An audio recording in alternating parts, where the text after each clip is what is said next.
लोहियाबाद कोयलरी में कार्यरत ड्यूटी के दौरान सफाई कर्मी मनोज नोनिया अचानक तबीयत बिगड़ने से हुई मौत। लोहियाबाद कोयलरी में कार्यरत मनोज नोनिया की मृत्यु सोमवार को दोपहर अचानक तबीयत खराब होने की वजह से हो गई थी। इसी को लेकर मृतक के परिवार के सदस्यों के द्वारा मंगलवार की सुबह से ही शव को लोहियाबाद कोयलरी के मेन गेट के पास रखकर विरोध प्रदर्शन किया गया। ट्रेड यूनियन के नेता एवं बीसीसीएल प्रबंधन के बीच नियोजन की मांग और पोस्टमार्टम नहीं कराने को लेकर जमकर नोकझोंक हुई। बाद में एरिया 5 के जीएम के हस्तक्षेप के बाद दोनों पक्षों में मत समझौता हुआ और मृतक की पत्नी सीता देवी को प्रोविजनल नियोजन दिया गया। एक समय तो ट्रेड यूनियन के नेताओं के द्वारा पोस्टमार्टम नहीं कराना चाहती थी। इसी बात को लेकर प्रबंधन और ट्रेड यूनियन के बीच नोकझोंक हुई। प्रबंधन के द्वारा ट्रेड यूनियन के नेताओं के सभी मांगों को माने जाने के बाद ही शव का पोस्टमार्टम के लिए भेजा गया।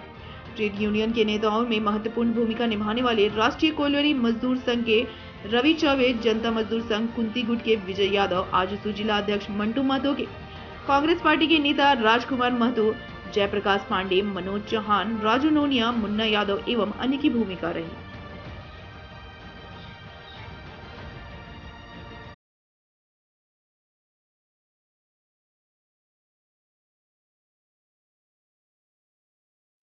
जीत बना हम पोस्टमार्टम कराएंगे। पहले मेरा बात को समझ लीजिए।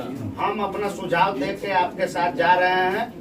1 घंटा में डिसीजन अगर विदाउट पोस्टमार्टम का नहीं निकलता है तो हम लोग पूरे माइंस को बंद कर देंगे। होगा हम बंद करेंगे, आपके साथ है। आप सुनिए, एकदम चुप रहिए। जब सीनियर आदमी आ गए हैं तो फिर आप बीच में बोल क्यों रहे हैं? आप क्यों रोकते हैं? आपका मन है सीनियर आदमी समझाएंगे।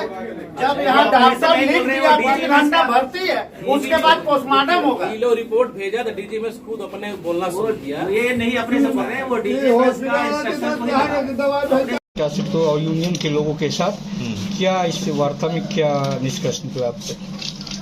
वार्ता में हम लोग जो उनकी पत्नी है स्वर्गीय मनोज नोनिया जी के, उनको हम लोग तुरंत प्रभाव से रोजगार देने जा रहे हैं और बाकी जो कुछ भी सुविधाएं कंपनी के नियमानुसार मिलती है उसको जल्द से जल्द हम लोग उनको दिला देंगे। सर, घटना कल दिन 1 बजे की है। ऑफिस में आपके कर्मी यहाँ मौजूद थे, बशर्ते हॉस्पिटल न ले जाकर घर में खबर करना कहाँ तक आपको न्याय संगत लगती है? देखिए, ये अभी तो मैं जिस पर्पस से आया हूँ, मुझे वो पर्पस आप लोग कर रहने दीजिए। इसके बारे में मैं कुछ जानकारी एकत्रित करके आप लोगों को बाद में मैं बता दूंगा। मैंने कल प्रबंधक से हम लोगों ने बयान लिया था, उन्होंने साफ शब्दों में कहा कि मृतक जो है दारू पिए हुआ था। उस सर्टिफिकेट कैसे दे दिया दारू पिए हुआ था? मैं इससे चूंकि वो जब कोई आदमी मृतक हो जाता है तो वो बहुत सम्मान का चीज हो जाता है। मैं उनके बारे में इस प्रकार का कोई बात नहीं कहना चाहूँगा। मैं मृतक के बारे में बात नहीं कर रहा हूँ, आपके नहीं ऑफिसर यदि ऐसा बोल रहे हैं तो नहीं, ऐसा कमेंट्स नहीं करना चाहिए। यदि कोई ऑफिसर किया है तो किसी के बारे में कमेंट्स नहीं करना चाहिए। एक बार जो मृतक हो गया है वो सबके लिए सम्मान का चीज हो जाता है। ये प्रबंधन की संवेदनहीनता ही कही जाएगी ना सर? नहीं, एक मृतक बीमार होकर गिरता है और उसका हाजी को काट दिया जाता है। नहीं, इस प्रकार का उसके क्या किया गया है वो मैं पहले बाद में जांच कर लूंगा। मुझे ऐसा किसी कर्मचारियों को अहित हो, हम ऐसा कोई कार्य करने के लिए अपने अधिकारियों को कभी नहीं बोलते हैं। और मेरा ये जनरल निर्देश है अधिकारियों को कि वर्करों के प्रति संवेदना रखें।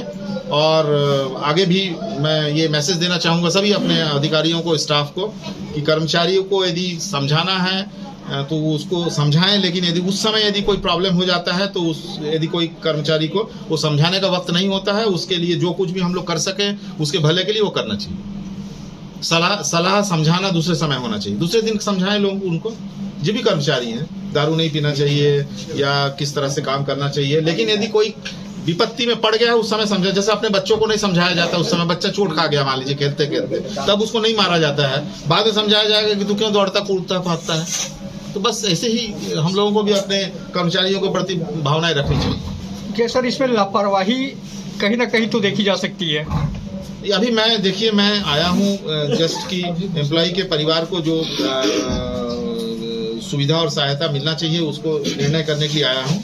ये सक्षम विभाग द्वारा इसकी जांच होती है।